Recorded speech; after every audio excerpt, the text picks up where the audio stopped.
नमस्कार ME Odia kitchen को आपण मानक स्वागत करुची।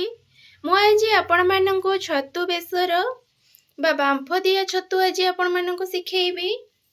आपण माने जदि मो चैनल रे नुआ ताले फास्ट सब्सक्राइब करि नियंतु और पाखरे आसुथिबा बेल बटन रे ऑल को क्लिक करंतु जहा द्वारा मो रेसिपी रो नोटिफिकेशन आपण मानक पाखु पळेबो।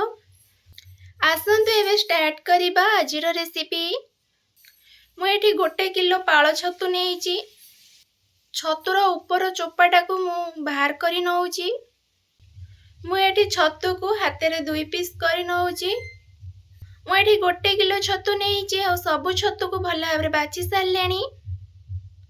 मुझे पानी रे 3 ରୁ 4 चामच हल्दी गुंड ऐड करी बाछिकी रखि छतु को एथिरे ऐड करूची। जेमिति कि हलदी पानी रे भल भाव धोई हब मुझे तल उपर कर नौची। आकु मु 15 मिनिट हलदी पानी रे रखिदेवी जीवाणु नष्ट हवा पई। देखंतु मोर एटी 15 मिनिट हे गलानी। छतु सब को चुपुड़ी की प्लेट धेरे रखि देइची। एबे गैस ऑन करी कड़ाई बसेबा। कड़ाईटा एटी गरम हे गलानी। सेतिरे मु 2 टेबल स्पून सोरिष तेल ऐड करूची। तेलटा एटी गरम हे गलानी। छतु सब को ऐड करूची। मु एटी हाई फ्लेम रे छतु को भाजीची काहेकि ना छतुरु पानी बहुत सारा बाहरिबो। हाफ टी स्पून लूण ऐड करूची। आपण माने आपण मानकर क्वांटिटी अनुसार लूण यूज करिवे। ताको मु भल भाबरे मिक्स करि दउची। कवर करि नउची 15 मिनिट पई। देखंतु एटी कवर खोलुची। छतुरु सब पानी उरा सुखी जाइची। छतुरे दाग लगिबा पर्यंत आउरी 2 ରୁ 3 मिनिट भाजीबी। ता भितर एटी मसला प्रस्तुत करि नबा। सोरिष 3 टेबल स्पून ऐड करूची।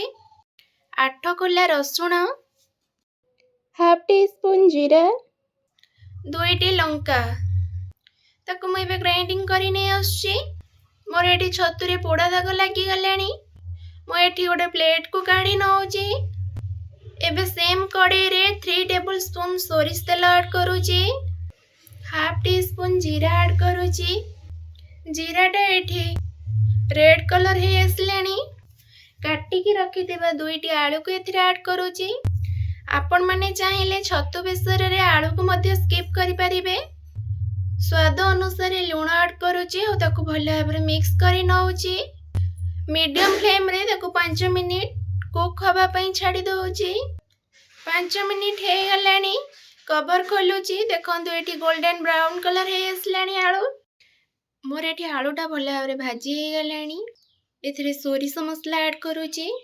एबे ताको भल भाबरे मिक्स करि नउची।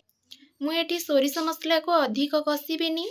हाफ टी स्पून हल्दी गुंड, 1 टी स्पून लंका गुंड ऐड करूची। आउ ताको भल भाबरे मिक्स करि न। लास्ट को मु ऐड करूची 1 टी स्पून मीट मसला। आउ एबे 2टी आंबुल ऐड करूची। छतु बेसर माने आंबुल को स्किप करंतुनी। एबे एथिरे मु 1.5 ग्लास पानी ऐड करूची। मु एठी पानी को फुटिबा पई किछि समय छाडी दउची। देखंतु मु एठी कवर खोलुची। आ मोर एठी फुटिबा स्टार्ट हेलानी।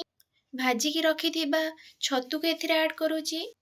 एबे मु 2 ରୁ 3 मिनिट कवर करि नउची। देखंतु एठी मु कवर खोलुची। देखंतु मोर तरकारी रे एतिकी ही पानी रहिबा दरकार। मु एबे गैस ऑफ करि नउची आ सर्विंग प्लेट को काढुची। आपण माने मोर ए रेसिपी को घरे निश्चिंत ट्राई करंतु। केमिति लागिला मते मतामत जणांतु कमेंट सेक्शन रे। आ गोटे नुआ रेसिपीटे नहीं आपण मानक पाखु पुणी थरे आसीबे। आज पई रहउची नमस्कार, जय जगन्नाथ।